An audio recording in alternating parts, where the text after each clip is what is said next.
Hello everyone, আজকে অনেক দিন পর তোমাদের সাথে একটা ভিডিও শেয়ার করতেছি। বিকালবেলা থেকে শুরু করলাম। শরীরটা অনেক দিনই ভালো নাই। আজকে 4 দিন হয়েছে, 4 দিন 5 দিন হয়ে গেছে জ্বর। একদমই ইচ্ছা করতেছে না কোনো কাজ করি। এখনও শরীরটা কিন্তু অনেকটাই উইক, তারপরেও কাজ করতেছি। ভাবছি তোমাদের সাথে একটা ভিডিও শেয়ার করি।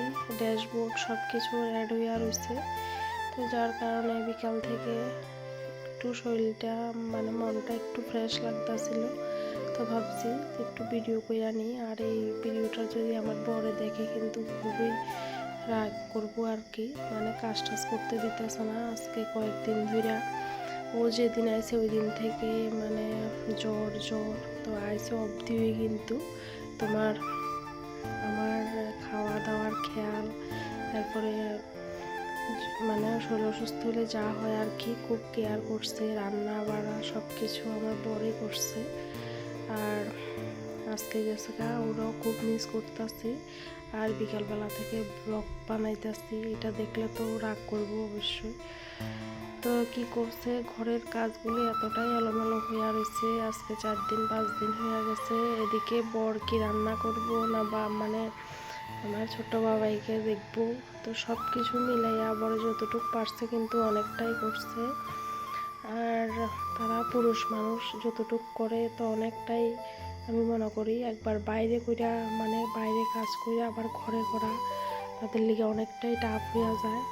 তো আমার বর বরাবরই সব কিছুতে আমাকে হেল্প করে, যেটা আমার শরীর অসুস্থ হওয়ার পরও কিন্তু খুবই হেল্প করছে। বাচ্চা সামাল থেকে শুরু কইরা, তোমরা তো জানো আমার ছোট্ট বাবাই আছে, তো ওর টাইমে টাইমে খাওয়ানো। আবার এদিকে আমার ওষুধের টাইম হয়ে গেলে আমার টাইম মতো খাওয়াইয়া, এরপর দিয়া তোমার খাওয়ার পর ওষুধ খাওয়া, ওষুধের লিগে ডাক দেওয়া, তখন যেহেতু ওষুধ খাইবা। তো প্রত্যেকটা দিকে খেয়াল রাখছে। যতই ঝগড়া বা যাই করি না কেন, তো এই আপন মানুষটা কিন্তু সবসময় পাশে আছে। জবে থেকে বিয়ে হয়েছে আর কি, মা বাবার পরে। তো এদিকে দেখো, তোমাদের সাথে কথা কইতে কইতে কিন্তু আমি আমার রুমটা ভালো করে ক্লিন করে নিছি। তো এখন আয়া করলাম বাথরুমে ফ্রেশ হওয়ার লিগে। তো এখন মুখ হাত ধুইয়া ফ্রেশ হয়ে নিলাম। তো ভাবছি একটু চা করবো। এরপরে আয়া করলাম তোমার রান্নাঘরে আয়া বাবার লিগা প্রথমে একটু দুধ গরম করে নিলাম। ওরে দুধ দিয়া চিরা দিয়া দিছি। আর এদিকে কইরা নিলাম চা। তো আজকে ইচ্ছা করতেছে একটু এলাচ আর আদা দিয়া চা কইরা নিই, ঘন ঘন কইরা। তো এইভাবেই আজকে সন্ধ্যাটা কাটালাম।